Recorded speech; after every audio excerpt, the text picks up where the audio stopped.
नमस्कार विद्यार्थियों, श्रीमती मोहरी देवी तापड़िया कन्या महाविद्यालय जसवंतगढ़ के YouTube चैनल पर एक बार पुनः आपका हार्दिक स्वागत और अभिनंदन है।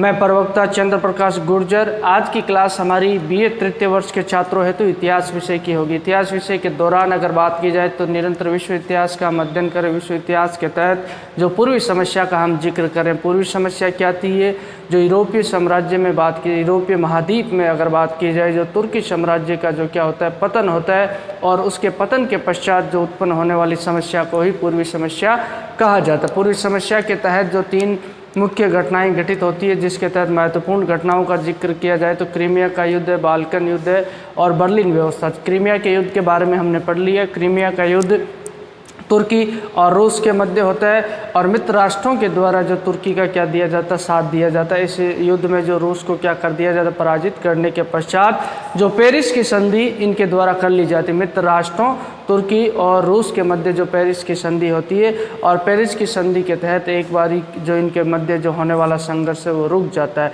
अब आज हम बात करने वाले हैं, आज की क्लास में अगर बात की जाए तो क्रीमिया के युद्ध के पश्चात अगर बात की जाए, क्रीमिया के युद्ध के पश्चात 1874 ईस्वी तक जो पूरी समस्या है उसके बारे में हम अध्ययन करेंगे। पूरी समस्या के तहत कौन कौन से राज्यों का निर्माण होता है और कौन कौन से क्षेत्रों को मिलाकर होता है, तो आज उन्हीं के बारे में हम जिक्र करेंगे। जो 1856 ईस्वी से लेकर 1874 ईस्वी तक की पूरी समस्या का हम क्या करेंगे, अध्ययन करेंगे।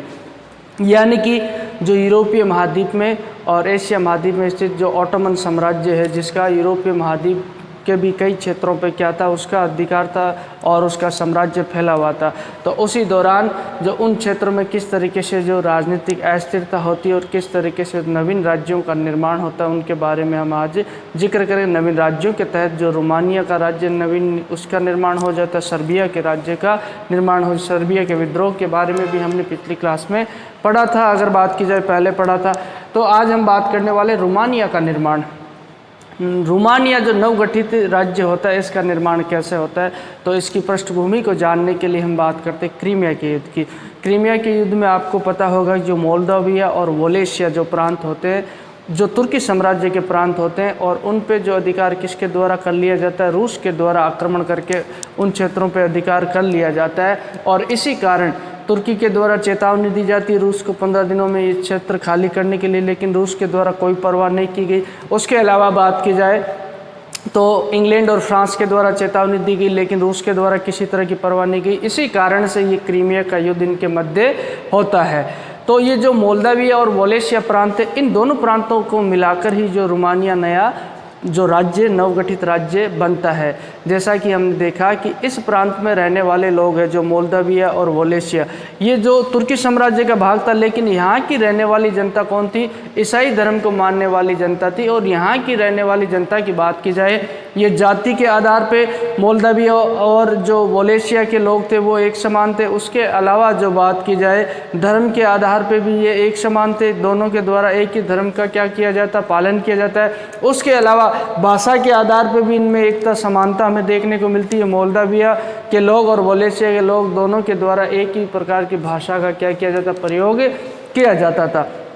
तब इन प्रदेशों के रहने वाले लोगों के द्वारा एक नवीन राज्य के निर्माण की बात की जाती है, और जिसके तहत जो नवीन राज्य कौन सा बनता है, रोमानिया नवीन राज्य बनता है। ठीक है। पेरिस के संधि के पश्चात अगर बात की जाए तो इस क्षेत्र में जैसा कि हमने देखा, रूस के संरक्षण को समाप्त कर दिया जाता है और तुर्की के संरक्षण में ये दोनों क्षेत्र लौटा दिए जाते हैं। कौन से? मोल्दाविया और वोलेशिया। लेकिन पेरिस की संधि के पश्चात जो 1856 ईस्वी में होती है, मार्च 1856 में, उस संधि के तहत यहाँ क्या कर दिया जाता है, इन क्षेत्रों को आंतरिक स्वतंत्रता प्रदान कर दी जाती है। हालांकि यहाँ प्रभुत्व किसका रहेगा? प्रभुत्व तो तुर्की का ही रहेगा, लेकिन तुर्की के प्रभुत्व में जो इन क्षेत्रों को आंतरिक स्वतंत्रता अपने शासन से संबंधित क्या कर दी जाती है, प्रदान कर दी जाती है। मित्र राष्ट्रों के कहने पे अगर बात की जाए तो अब दोनों प्रदेशों में जो रहने वाले लोग हैं वो भी एक ही जाति के और एक ही भाषा का क्या प्रयोग किए जाते हैं, और धार्मिक आधार पे भी उनमें समानता हमें देखने को मिलती है। तो इन समूह के लोगों के द्वारा इसे मांग की जाती है कि दोनों प्रांतों को मिलाकर एक नवीन प्रांत यानी कि नवीन राज्य का निर्माण कर दिया जाए, और उस नवीन राज्य का नाम क्या होता है? जो रोमानिया होता है। तो ये मांग वहाँ के लोगों के द्वारा की जाती है। और चूँकि ये किसके जो बात की जाए प्रभुत्व में, तुर्की साम्राज्य का भाग है और तुर्की के प्रभुत्व यहाँ तुर्की साम्राज्य का शासन है। तो यहाँ अक्टूबर 1857 ईस्वी में तुर्की के द्वारा क्या किया जाता है, यहाँ के लोगों के लिए चुनाव करवाए जाते हैं, प्रतिनिधि सभाओं का चुनाव करवाया जाता है, जिसके तहत प्रतिनिधि चुने जाते हैं और इन्हीं प्रतिनिधि सभाओं का चुनाव करवा दिया जाता है और दोनों प्रांतों को जोड़कर एक संयुक्त राज्य का निर्माण तुर्की के द्वारा कर दिया जाता है। हालांकि इस वक्त यूरोपीय राज्यों के द्वारा इस बात का क्या किया जाता है, विरोध किया जाता है, जब मोल्दाविया और वोलेशिया को संयुक्त प्रांत बना दिया जाता है। किसके द्वारा? तुर्की के द्वारा। तुर्की के द्वारा प्रशासनिक दृष्टि से जो आसान हो जाए उसके लिए दोनों प्रांतों, क्योंकि यहाँ रहने वाले लोग जाति के आधार पर समान है और जो भाषा के आधार पर इनमें समानता देखने को मिलती है, तो तुर्की के द्वारा इन दोनों को संयुक्त प्रांत बना दिया जाए। यहाँ प्रतिनिधि सभाओं का क्या करवा दिया जाता है, जो चुनाव करवा दिया जाता है। यहाँ यूरोप के द्वारा, यूरोप के अन्य देशों के द्वारा इसका विरोध किया जाता है, लेकिन यूरोप के देशों के द्वारा जो इस नवगठित राज्य को क्या कर दी जाती है, मान्यता प्रदान कर दी जाती है। अब इसके पश्चात जो प्रतिनिधि सभाओं हैं जिनका चुनाव तुर्की के द्वारा करवाया गया, प्रतिनिधि सभाओं के द्वारा एक राजा को क्या किया जाता है, जो राजा को जो एक निर्वाचित किया जाता है उनके द्वारा बात की जाए, प्रतिनिधि सभाओं के द्वारा जो कर्नल अलेक्जेंडर को उनके द्वारा क्या कर दिया जाता है, राजा वहाँ का बना दिया जाता है। कौन से प्रांत का? रोमानिया प्रांत का। और इसके पश्चात विरोध तो किया गया यूरोपीय राज्यों के द्वारा, लेकिन उसको मान्यता प्रदान कर दी जाती है। ठीक है। अब इन प्रतिनिधि सभाओं के द्वारा क्या किया जाता है, कुछ समय के लिए तो इसे शासक बनाए हुए रखा जाता है। किसको? अलेक्जेंडर को। ये राजतंत्र का समर्थक होता है। लेकिन दिसंबर 1861 ईस्वी की बात है, प्रतिनिधि सभाओं के द्वारा क्या कर दी जाती है, विधिवत रूप से जो रोमानिया के एक नए राज्य की विधिवत घोषणा कर दी जाती है। जब विधिवत उसके द्वारा घोषणा की जाती है तो इस कर्नल अलेक्जेंडर कूजा के द्वारा इस बात का क्या किया जाता है, विरोध किया जाता है। अलेक्जेंडर जो कौन है, वहाँ का शासक है, जो प्रतिनिधि सभाओं के द्वारा ही नियुक्त किया जाता है, कर्नल अलेक्जेंडर कूजा।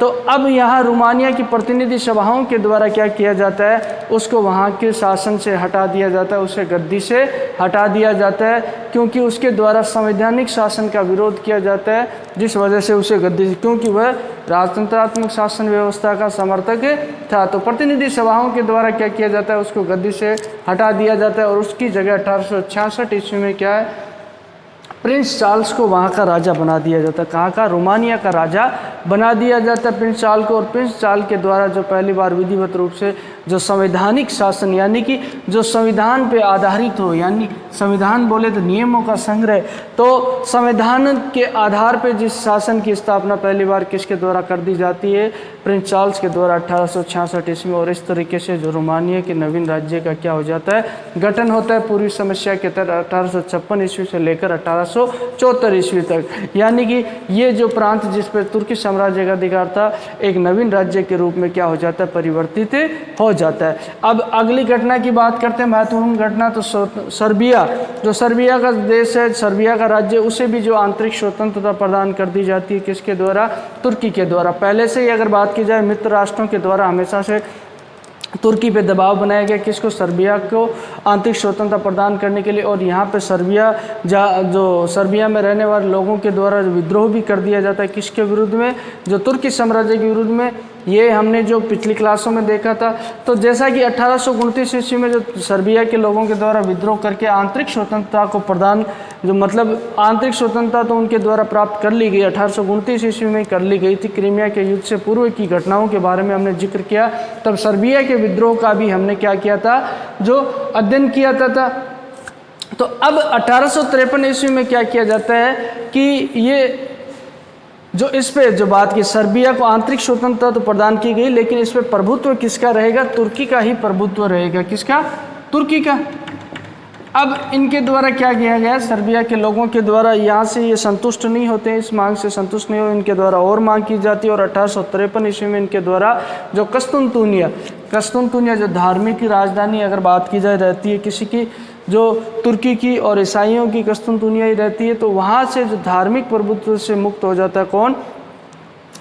सर्बिया, और उसके द्वारा अपने चर्च की स्थापना, क्योंकि ये कस्तुनतुनिया के जो चर्च होते थे उन्हीं के प्रभुत्व में संरक्षण में ये सर्बिया का राज्य था। लेकिन इसके द्वारा जो क्या किया जाता है, जो इसके प्रभुत्व से मुक्ति प्राप्त कर ली जाती है और उसके पश्चात सर्बिया के द्वारा जो अपना चर्च स्थापित, धार्मिक चर्च अलग से क्या कर दिया जाता है, स्थापित कर दिया जाता है। ठीक है, अब यहाँ भी सर्बिया संतुष्ट नहीं हो रहा है और उसके पश्चात सर्बिया की जो मांगे निरंतर बढ़ती जा रही है। 1867 ईस्वी में इसने मांग कर दी कि जो सर्बिया के क्षेत्र में तुर्की सेना तैनात है उन तुर्की सेना को क्या किया जाए, हटा लिया जाए। ये सर्बिया के द्वारा जो मांग की जाती है और यूरोपीय देशों के द्वारा भी जो सर्बिया का क्या दिया जाता है, सहयोग दिया जाता है। और तुर्की को जो विवश होकर यूरोपीय देशों के जो दबाव के कारण तुर्की को वहाँ से क्या करना पड़ता है, अपनी सेना को हटाना पड़ता है। 1867 ईस्वी में जो यहाँ से सेना हटवा दी जाती है और इस तरीके सर्बिया के द्वारा जो पूर्णतः जो आंतरिक स्वतंत्रता प्रदान कर ली जाती है, किस राज्य से, तुर्की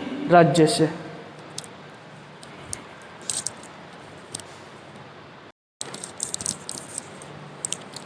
तो विद्यार्थियों, आज की क्लास में बात की जाए तो पूरी समस्या के तहत हमने देखा क्रीमिया युद्ध के पश्चात कौन कौन सी घटनाएं घटित होती है, जिसके तहत रोमानिया जो नवीन राज्य का निर्माण हो जाता है। उसके अलावा जो सर्बिया के द्वारा भी जो आंतरिक स्वतंत्रता प्रदान कर ली जाती है। रोमानिया की बात की जाए तो मोल्दाविया और वॉलेशिया प्रांतों को मिलाकर एक नवीन जो राज्य का गठन किया जाता है और ये तुर्की साम्राज्य से धीरे धीरे इसके द्वारा जो अपनी जो आंतरिक स्वतंत्रता प्राप्त इसके द्वारा भी कर ली जाती है, किसके द्वारा, रोमानिया प्रांत का, और नवीन राज्य का निर्माण हो जाता है। उसके पश्चात अगर बात की जाए तो सर्बिया के द्वारा आंतरिक स्वतंत्रता प्रदान की जाती है। सर्बिया के द्वारा जो कस्तुनतुनिया का जो चर्च होता है उसके धार्मिक प्रभुत्व से क्या कर ली जाती है, जो मुक्ति हासिल कर ली जाती है और उसके द्वारा जो अपना नवीन चर्च स्थापित कर दिया जाता है। जिसके पश्चात यहाँ से जो तुर्की सेना को हटाने की भी मांग इसके द्वारा कर दी जाती है। हम देखते हैं कि इन क्षेत्रों पे किसका अधिकार था, तुर्की साम्राज्य का अधिकार था।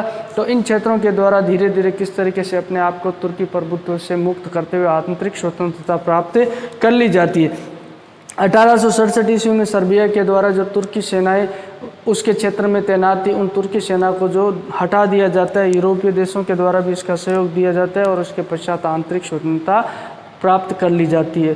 तो ये दो महत्वपूर्ण घटनाएं थी जो पूरी समस्या के तहत जो क्रीमिया के युद्ध के पश्चात और 1874 ईस्वी के मध्य घटित होने वाली घटनाओं में इन्हें माना जाता है। तो बोलिए, यहाँ तक आपको कोई चीज़ समझ में नहीं आई हो, किसी तरह की समस्या हो, शंका हो, तो आप निसंकोच पूछ सकते हो।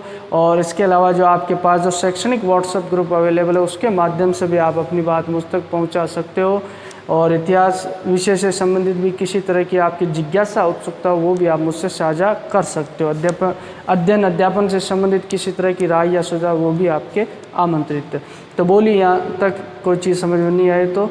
और आज की क्लास के लिए बस इतना ही और सभी विद्यार्थियों का एक बार पुनः बहुत बहुत धन्यवाद।